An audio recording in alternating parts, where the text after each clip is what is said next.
What's up, fam? It's me, and I'm back. And yes, it's late. Well, it's getting late. It is 12:31 a.m. over here on the East Coast. So it's getting a little late, and I'm coming in late. But the reason why I'm coming in late is because I just became aware of this story, and it was so out there that I had to come and share it with y'all and talk about it a little bit because it's so out there. But first, I hope everybody's doing well. I hope everybody's staying safe. I hope everybody's being smart. I hope everybody's paying attention. I hope everybody is understanding that there is a lot of distraction going on right now. There's a lot of distraction to keep us from knowing what's really going on. White supremacy is on the move. White supremacy is on code, and they're on the move.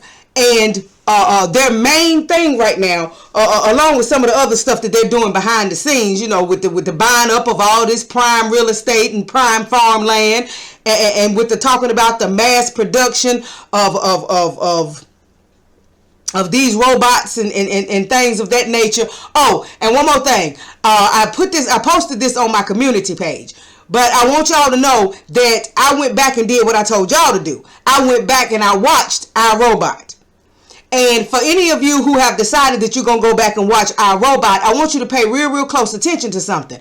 I want you to pay very close attention to uncannily how much the actor in iRobot, the guy that plays the CEO of the robotics company, I want you to pay attention to how much he looks like the real life CEO of, I think it's Hanson Robotics. David Hanson, the dude that we just talked about in the last video where we talked about the symbolism and the mass producing of these robots. I want you to pay attention to just how much those two look alike. I mean, they did such a good job casting this guy that they could almost be brothers. And this movie came out in the early 20s. In the early 2004, somewhere along in there. This movie came out real early on. It came out about 10, 15, maybe years ago. But these two guys look a whole lot alike. And I hope you, because I told y'all in the last video to make sure that when I read the article about this mass producing of these robots, I told y'all to go into the article and look at the video. And to look at the CEO and to look at his movements, to look at his actions, to look at the way he moved and all of that. But I really want you to go see iRobot, and you'll see how much these two look alike. Coincidence? I don't think so. But anyway, white supremacy is really on the move. It's on the move. It's doing some things. It's doing a whole lot of things behind the scenes. You understand what I'm saying? But all of this white supremacy that has been in our faces and has just been exposed and just been out there, all emboldened and all of that. It's getting the treatment. It's getting the treatment. It's being redressed, which simply means, I don't mean redressed in that way. I mean being redressed as in being covered again. And this is part of it. This article that I'm about to read you is a part of it. And I want y'all to think about what's being said in this article and think about what's being done in this article, because I was like, really? So that's what they're doing now? But okay, here we go. Because I don't want to be here long, but this article is about a 7-minute read. And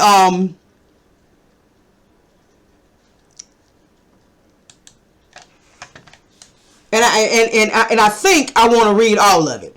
Okay, but this is coming out of Reuters again. And it's by Aram Ralston, January the 27th, 2021. And this was about 6:47. It said it was updated 5 hours ago. Okay, and it says exclusive. Proud Boys leader was prolific informer for law enforcement. Okay? Washington, Reuters.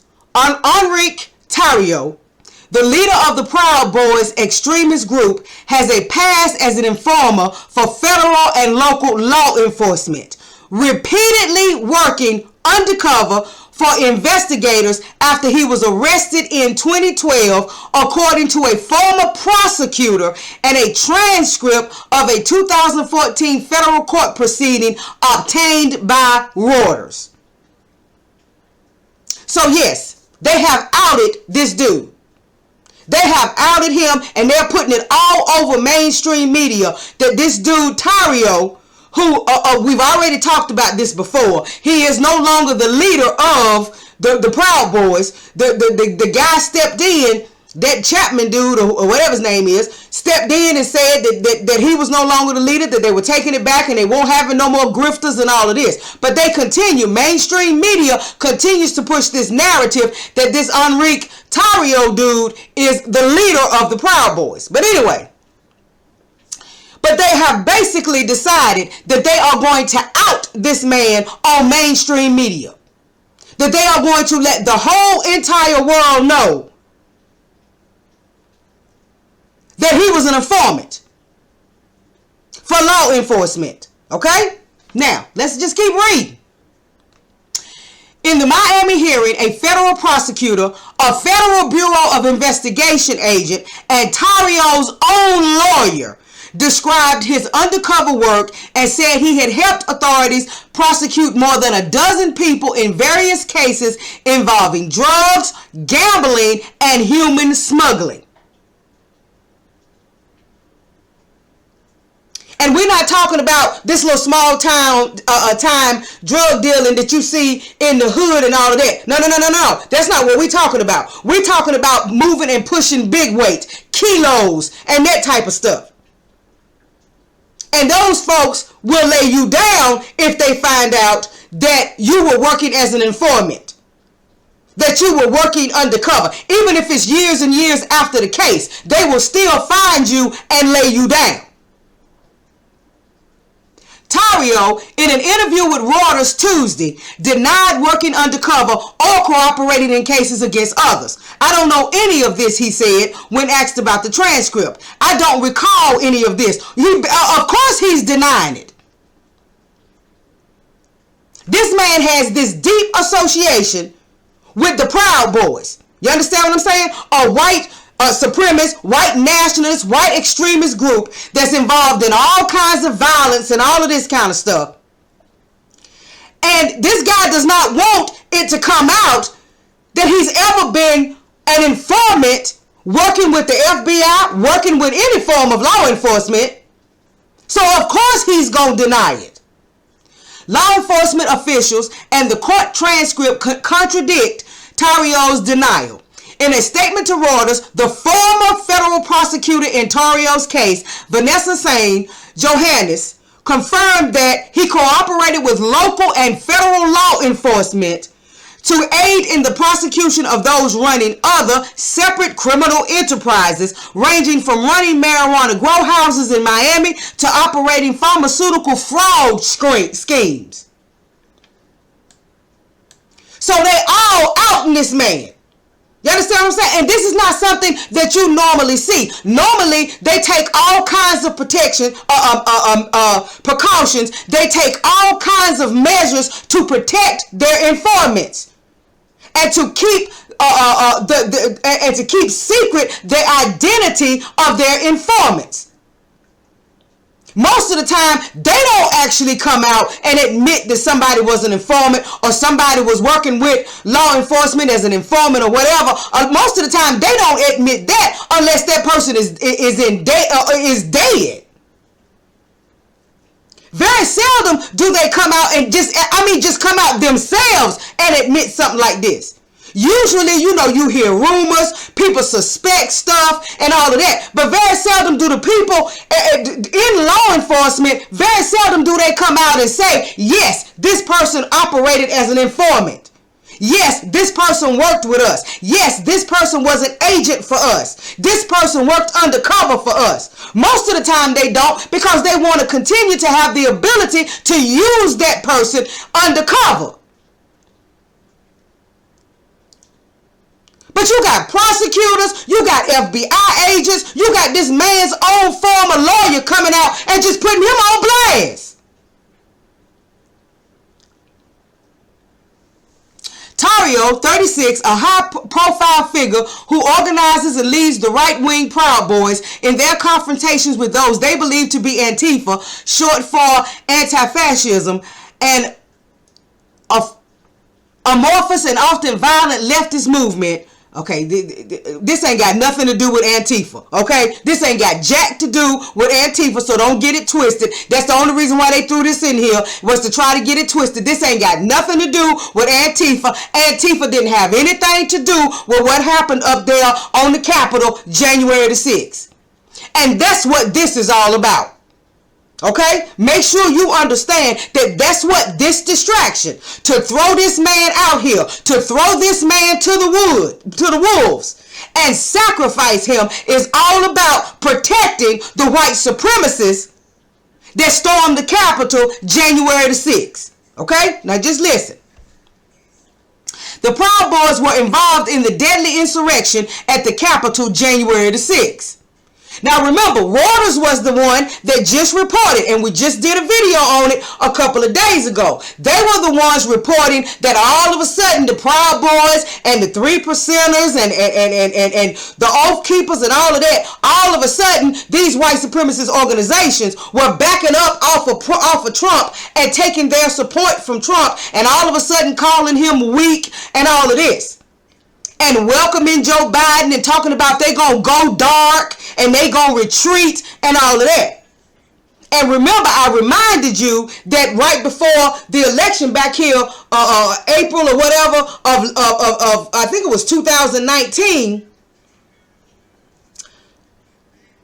Richard Spencer threw his support behind Biden.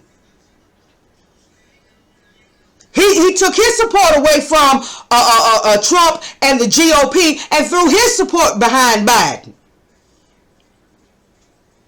Now Reuters all of a sudden is putting out all of this information about this so-called leader of the Proud Boys, and about him being a former informant or working undercover and all of that for law enforcement. Now I'm not surprised,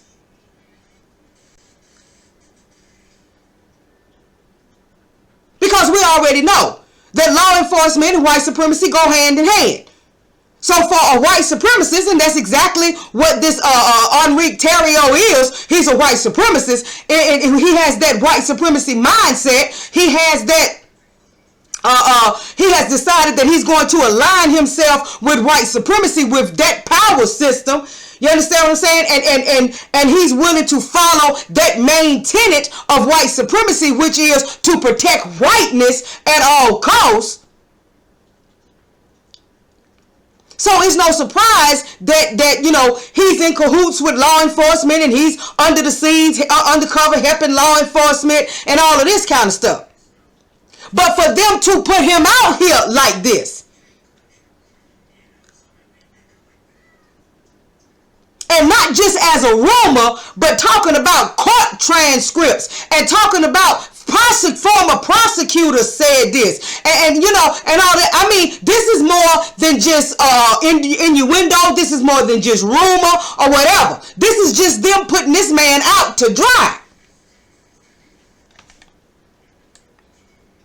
The records uncovered by Reuters are startling because they show that a leader of a far-right group, a white supremacist group, now under intense scrutiny by law enforcement, was previously an active collaborator with criminal investigators. Washington police arrested Tarrio in early January when he arrived in the city 2 days before the Capitol Hill riot. He was charged with possessing 2 high-capacity rifle magazines and burning a Black Lives Matter banner during a December demonstration by supporters of former President Donald Trump. The D.C. Superior Court ordered him to leave the city pending a court date in June. Now remember, this guy's Hispanic, right? And when you look at him, he kind of looks like a light-skinned black dude, right? But he classifies himself as white. You know, because again, we have Tariq to credit for bringing forth those receipts showing where, you know, on all of his court records, on all of his information, every time he's been locked up or charged with anything, it's on all of his arrest information and all that. He always lists himself as white. So he classifies himself as white. Problem is, he might have thought white supremacy accepted that, but he's now about to find out that he might have classified himself as white, but white supremacy didn't classify him as white. So dude about to have his nigga wake up call.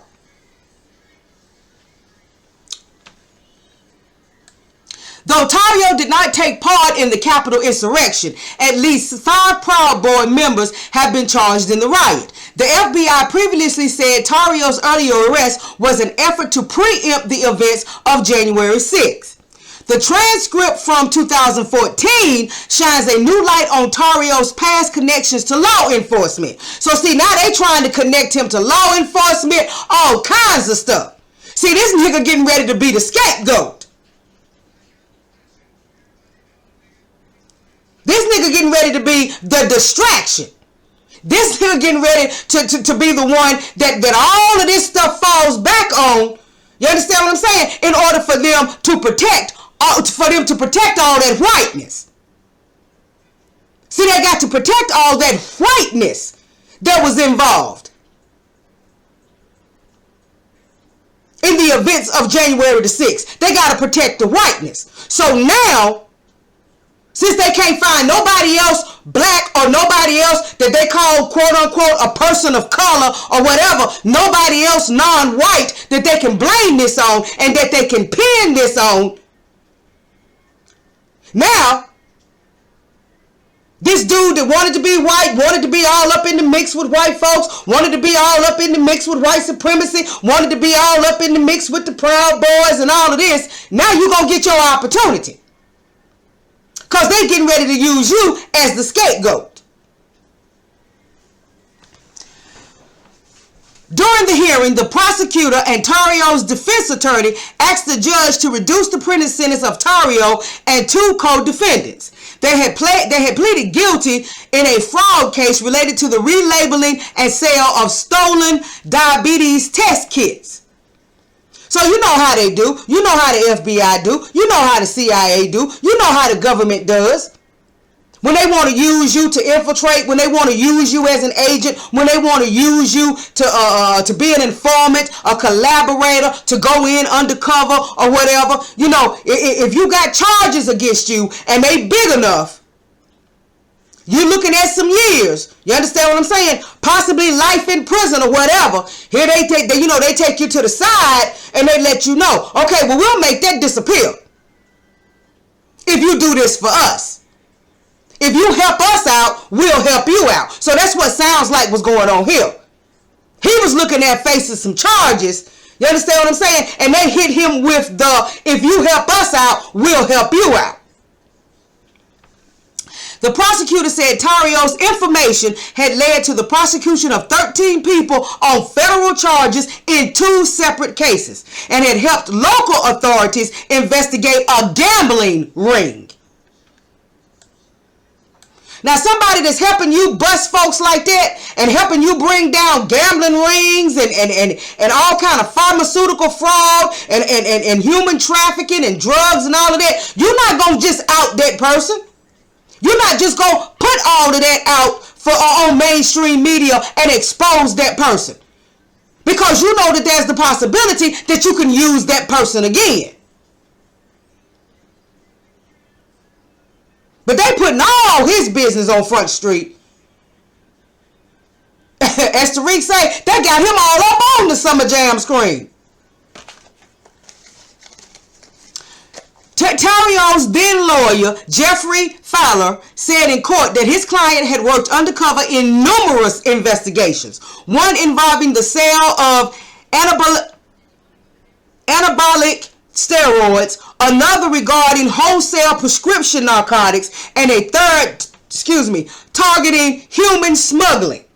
He said Tarrio helped police uncover 3 marijuana grow houses and was a prolific cooperator.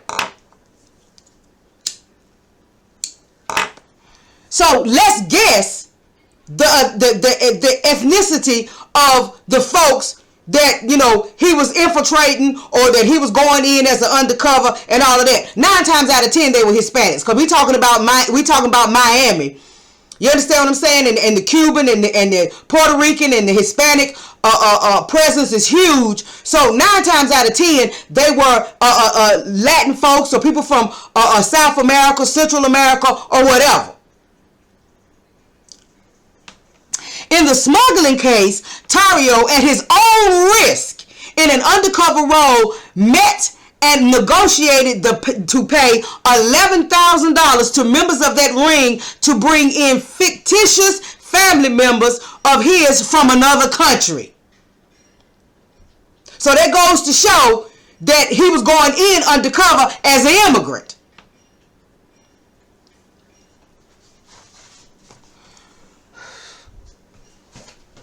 So see, now, not only have they outed this man for the masses, not only have they outed him to the Proud Boys, who may or may not have known of his role as an undercover agent, as an informant, but now they have outed him to the very people that he helped them prosecute.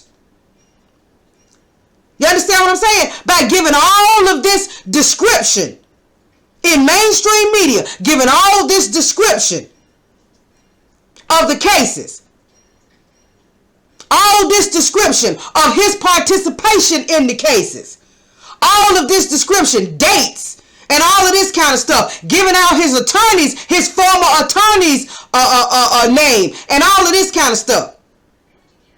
So this brings an alert and brings an awareness to the very people that he went in and infiltrated, and that he was working undercover against. So now he's been outed with them too.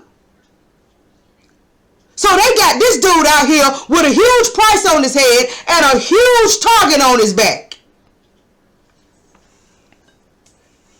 Now, when have we known? When have we known of them coming out and saying stuff like this? Or allowing this kind of information to get out to the masses about an informant? Like I said, it's years and years and years and years and years before they allow any information about an informant to come out. If it comes out, it's either leaked, and then when it's leaked, they do everything that they can to deny it.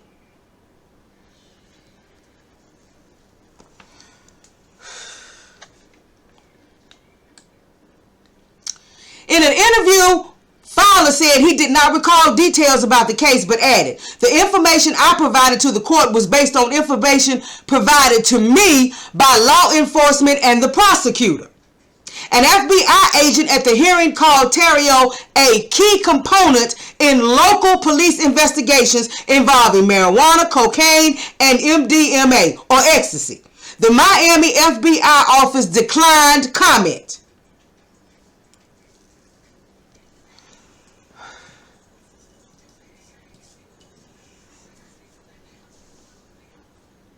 There is no evidence. Now they're trying to clean it up a little bit. Now Reuters trying to clean it up a little bit.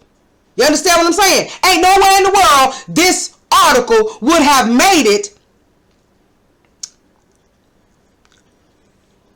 from this from this reporter's computer to the internet if the government didn't want it there. You understand what I'm saying? If the powers that be didn't want it there. There's no way that this article would be here for me to be reading it to y'all tonight if the powers that be didn't want it to be here. If they were interested in protecting this man, if they were interested in protecting his relationship with law enforcement, if they were interested in protecting his informant status or whatever, you can best well believe that I would not be reading this article right now. So the fact that I'm reading this article right now lets you know that they were ready to expose him. Now they're going to try to clean it up a little bit. You understand what I'm saying? After putting all of this information out here, now they're going to try to clean it up a little bit. There is no evidence Tarrio has cooperated with authorities since then. In interviews with Reuters, however, he said that before rallies in various cities, he would let police departments know of the Proud Boys' plans. It is unclear if this was actually the case. He said he stopped this coordination after December the 12th because the DC police had cracked down on the group.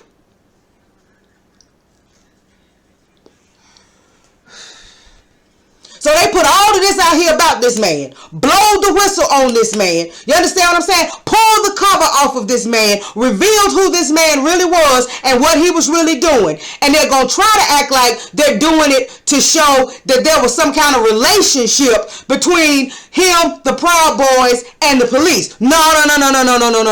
That's not what this is really all about. This is really all about focusing all the heat and all the attention on this one person. This one dude, instead of all those other folks that were actually there on January the 6th doing the violence and committing the crimes.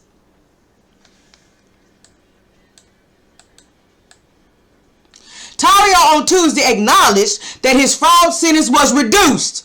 What I tell you. Well, we'll make this go away. We'll reduce your sentence. Whatever. We'll slap you. We'll give you a slap on the wrist. Send you home with a little bit of probation or whatever if you just help us out. From 30 months to 16 months. But instead, that leniency was provided only because he and his co-defendants helped investigators clear up questions about his own case. Now, that's what he's saying. He's saying that the only reason why his sentence was reduced from 30 months to 16 months was because him and his co-defendants helped the investigators clear up questions about his case, not anything that was going on with anybody else. He said he never helped investigate others. That comment contrasts with statements made in court. They just said that a few minutes ago. See, they making it clear. You understand what I'm saying? Now they're repeating themselves. Now they just said that a few moments ago up in the article that I read where they said that the court transcript contradicts his denial. You understand what I'm saying? Now they emphasizing that. That comment contrasts with statements made in court by the prosecutor, his lawyer, and the FBI. See, they doubling down on that.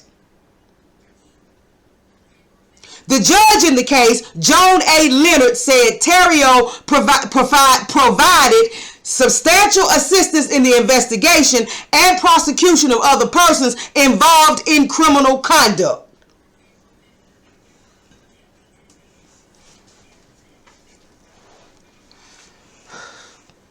Reuters pulling out all the stops.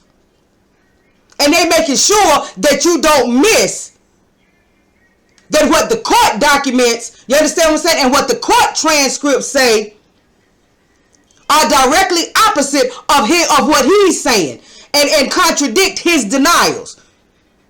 So they made that point twice, very strongly. This time they make the point with the judge and what the judge's comments were in the transcript. As Trump supporters challenged the Republicans' election loss in often violent demonstrations, Tarrio stood out for his swagger. His swagger. They don't talk about white men having swag. Okay? Let's be clear. They don't talk about white men having swag. You don't hear the word swag. You very seldom hear the word swag in mainstream media. But when you do hear the word swag in mainstream media, you can best well believe they're not referencing anybody white. When you hear the word swag, you automatically think about black men. When you hear that word swag, when you hear that word swagger, you automatically think about black men. Okay? Tarrio stood out for his swagger. as he led crowds of mostly white Proud Boys. You understand what I'm saying? Okay, so right then, again, they are separating him. They are making a distinction between him and the rest of the white Proud Boys. And they are making it clear that as far as they're concerned, he might classify himself as white, but they don't. Mostly Proud Boys, Tarrio stood out for his swagger as he led crowds of mostly white Proud Boys in a series of confrontation and street brawls in Washington, D.C., Portland, Oregon, and elsewhere. The Proud Boys, founded in 2016, began as a group protesting political correctness and perceived constraints on masculinity. It grew into a group with distinctive colors of yellow and black that embraced street fighting. In September, their profile soared when Trump called on them to stand back and stand by. No, they was already well known long before Trump said that. Long before Trump said that. Tarrio, based in Miami, became the national chairman of the group in 2018. In November and December, Tarrio led the Proud Boys through the streets of December after Trump's loss. Video shows him on December 11th with a bullhorn in front of a large crowd. To the parasites both in Congress and in that stolen White House, he said, "You want a war? You got one." The crowd roared. The next day, Tarrio burned the Black Lives Matter banner. So see, they've been looking for a black face to attach this to put all of this on a black face, and now they have found one. Now they have found one because they went scoring and just roaming all around the United States, interviewing and paying visits to and making telephone calls to other black activists and all of that. And these folks was making it clear I wasn't nowhere even near Washington, D.C. on January the 6th. Some dude named Ali Alexander, who they said was the organizer of the Stop the Steal. At one point, they tried to try to act like he was the one that had organized all of this. They couldn't get that to latch on. They couldn't get no traction with that. But now they have found somebody. And now all of a sudden, out of nowhere, Reuters has found this connection where Tarrio was an informant for law enforcement. They have found their scapegoat. They have found the nigga that they go sacrifice for this whole thing. Just like when the whole burning of the flag thing took place. Notice they didn't arrest anybody but him. They didn't arrest any of the rest of the Proud Boys, any of the rest of the members that were right there with him. They didn't arrest anybody but him. Now, if those had been other black people or maybe other people, other non-white folks, well then they might have been facing RICO charges and all of that.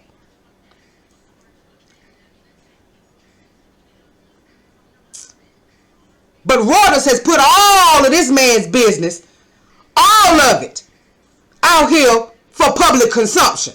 Former prosecutor Johannes said she was surprised that the defendant she prosecuted for fraud is now a key player in the violent movement that sought to halt the certification of President Joe Biden.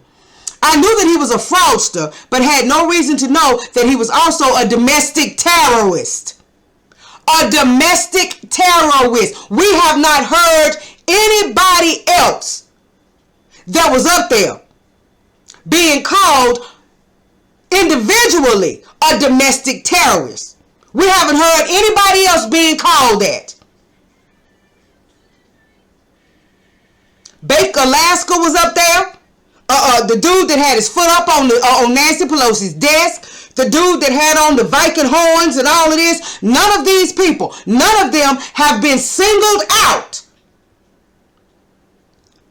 and actually labeled as individually domestic terrorists. None of them. And you got to understand, this is the former prosecutor. She's speaking now. This is not what she said on some transcript. This is what she's saying now in her interview with Reuters. She's the one that verified everything that Reuters said that they had found in these court transcripts and all of this. She's the one that verified all of it. And she's the one that's out calling him a fraudster and a domestic terrorist.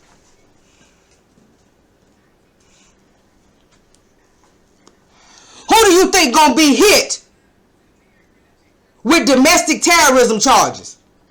Who do you think gonna be hit with starting an insurrection? Who do you think is gonna be hit with all of those major felony charges? This dude right here. This non-white dude right here. Why? Because just like I just said, just because he classifies himself as white, just because he wants to see himself as white and wants to align himself with white supremacy and wants to uphold the tenets of white supremacy, and the first one being to protect whiteness at all costs, just because he do that, that don't mean that they classify him as white, that they look at him as white. They see him for just what he is. And he is the black face that they've been looking for, or the non-white face that they've been looking for to pin all of this stuff on. So that's the reason why they airing him. That's the reason why they putting him out there. That's the reason why they putting him on blast and putting him on Front Street. Because if they were really interested in protecting his identity as an informant, for the purposes of nothing else, to use him again if necessary, if they were really interested in that, ain't nowhere in the world, like I said, I'd be reading this article, because this article never would have went in print.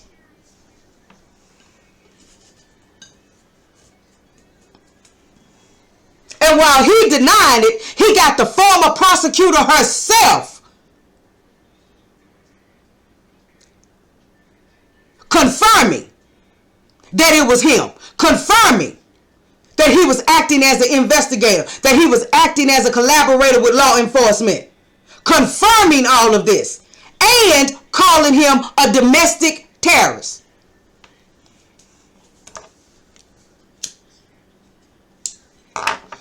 Not based on rumor, not based on hearsay, not based on some suspect information that may have been leaked, but no, based on court transcripts and the very word of the former prosecutor. Former prosecutor, what's her full name? Vanessa Sain Johannes. Where is it at? Where is it at?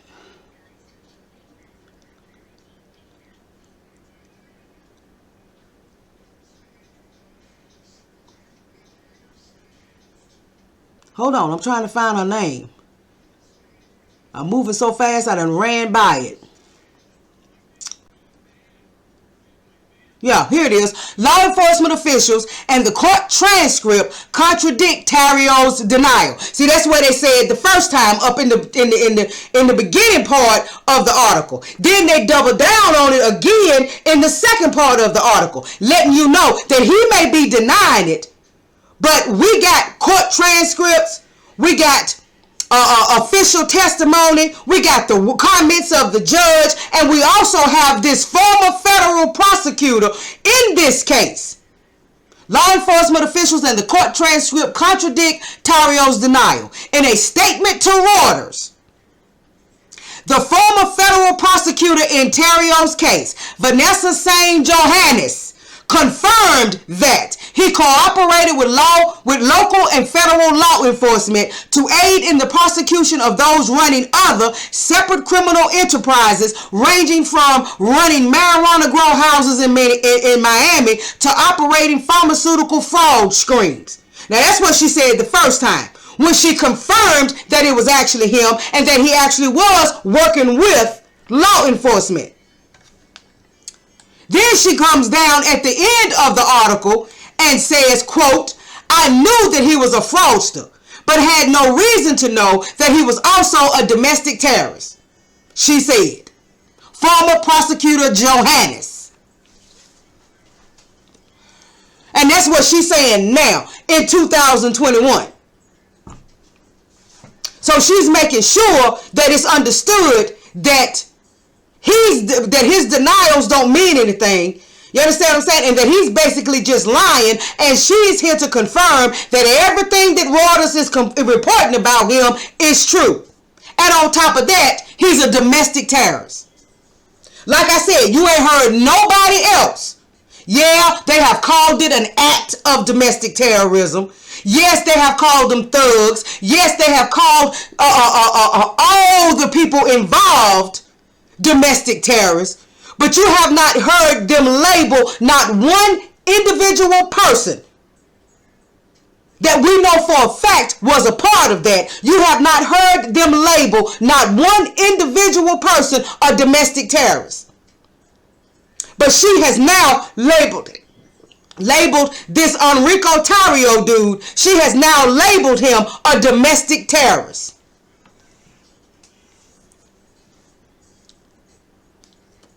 Now remember in Reuters, when I read the other article when they was talking about, I think it was Reuters, or maybe it was one of the other ones. When I was reading about how the FBI and the Justice Department and the Department of Justice just don't know who they supposed to be charging and what they gonna charge them with and all that. All of a sudden they just don't know nothing. You understand what I'm saying? And was it planned or was it not planned? And who was key in planning it and all of that? I guarantee you this dude right here will be charged with planning this whole thing.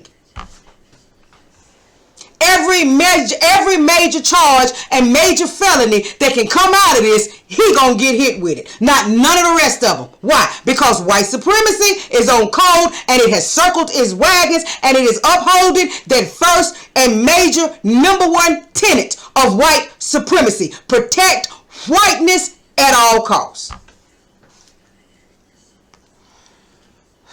And I don't feel sorry for dude at all. I don't feel sorry for him at all. Not at all. He wanted to classify himself as white. He wanted to separate himself from any color, any melanin, or whatever that he may have. He wanted to separate himself from white. He wanted to be white. He wanted to follow along and align himself with white supremacy. That's what he wanted to do. Like they said, he has been the so-called leader of the Proud Boys ever since 2018 and all of that. So it's just time for you to get your nigga wake up call. And this is it. I have never heard anywhere about an informer being outed like this by the former prosecutor. A former federal prosecutor. Like I said, even when this kind of information is leaked, you got the FBI, you got judges, you got prosecutors, you got law enforcement, you got everybody coming, stepping forward talking about, I don't know what you're talking about. I don't know what you're talking about. No, that's not true. No, that's not true. But she just coming on out letting it be known. Yes, it's true. I can confirm it because I was the prosecutor in his case. So dude is done for. Dude is done for. If somebody don't put a bullet in his head before they get a chance to get finished with him, dude is done for. He gonna get hit with all kind of domestic terrorism charges, insurrection charges, sedition charges, starting an insurrection. He gonna get hit with all kinds of stuff. So either way, he done for. And all the rest of them folks that were involved in this gonna walk away from it. Completely walk away from it.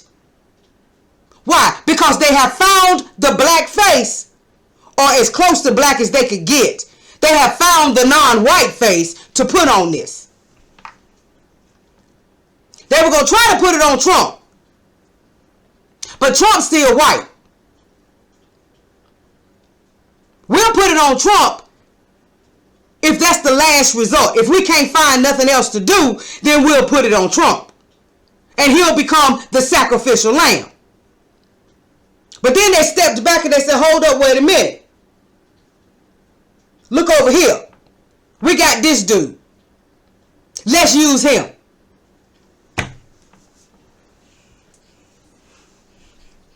And here we go.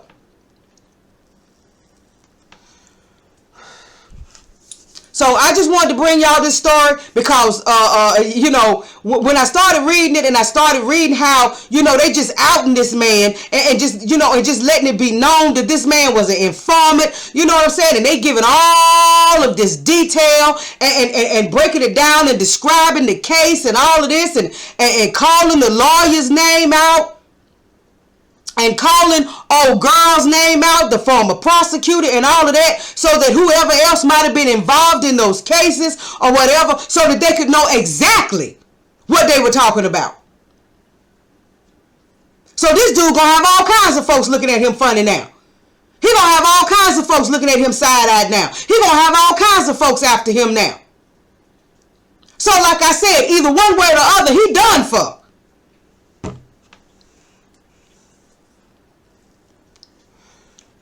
But this is what Tariq, Jason, and Professor Black Truth, especially Black Truth, Professor Black Truth, because he big on saying this. This is what he means when he says white supremacy always breaks its tools.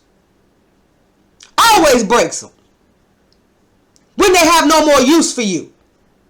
Or when they want to use you as a scapegoat. You understand what I'm saying? When they want to use you as a sacrificial lamb.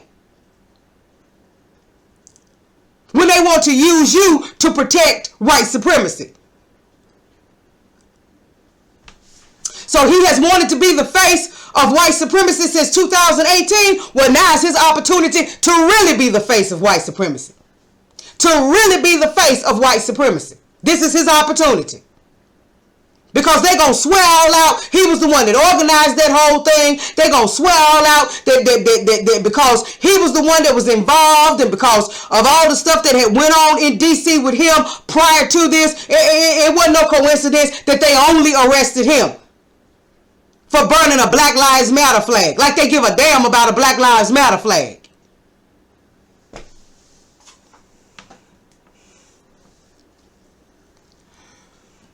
But see, that's why they say, you got to be careful what you wish for, because you just might get it. And he has wanted to be the face of white supremacy, white nationalism, white extremism, whatever you want to call it. We call it white supremacy because we know what it is. But he has wanted to be the face of that ever since 2018. Well, now he's going to get his big opportunity.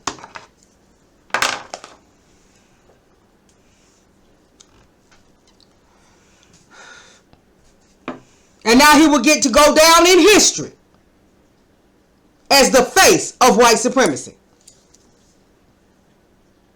So, of course, this article will be listed in the description box. Y'all can go read this article. I'm sure there are other articles about this. There may be other articles with more information or whatever, but this one gave me all the information that I needed. But just be ready. We been had Tariq telling us that they were gonna make black folks the face of all of this stuff. That they were gonna try to make black folks the face of all of this stuff that was going on. So they went around, the FBI went around, like I said, visiting folks and calling folks and all of this. All these black organizers, all these black activists, all of these members of the new Black Panther Party and all of that, they went around calling and visiting all these folks to try to get some way to make black folks the face of this. And all of them said, we ain't had nothing to do with it. We wasn't nowhere near Washington, D.C. That's y'all thing. But they finally found them one.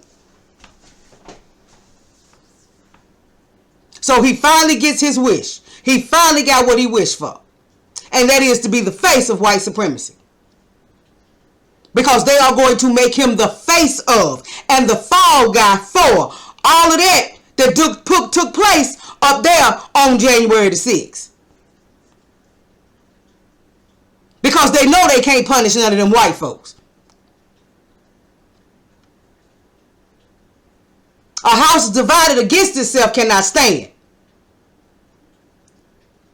So they got to protect whiteness at all costs. So they can't level no real charges at none of them white folks. Because them white folks was just doing what they have allowed them to do in this country since it became a country. And that is pretty much do whatever they want to do without worrying about any kind of punishment.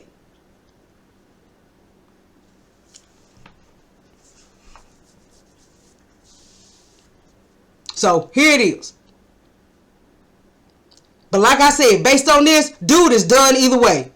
He done either way. Either way it goes, he done. He finished.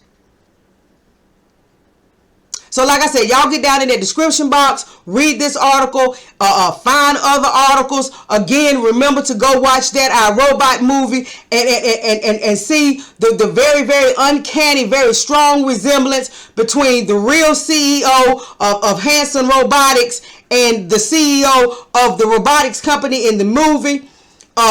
Pay very, very close to the symbolism. Pay very, very close to how these robots that were supposed to have these 3 laws, and these 3 laws would protect, would keep these robots from ever doing anything to harm a human. How because of the programming switch and all of this kind of stuff, how all of that changed and they became very, very violent towards humans. Just pay attention. Just pay attention. I urge you to go watch that movie. Okay. But that's all I have. Y'all, please like the video. Please share the video. Please have these conversations, like I say, on social media and off social media. Have these conversations with your family, your friends, your co-workers. Have these conversations with anybody who will listen and anybody who's willing to talk. You know, even if you have to start the conversation with somebody that don't want to hear it, then, you know, once they say they don't want to hear it, let it go. But you have at least maybe sown a seed. Sown a seed in somebody. You understand what I'm saying? Sow some seeds. Water some seeds. And just like the white supremacists are doing and getting on code and circling their wagons to protect whiteness. Okay, well, we're going to have to get on code. We're going to have to circle our wagons to protect blackness.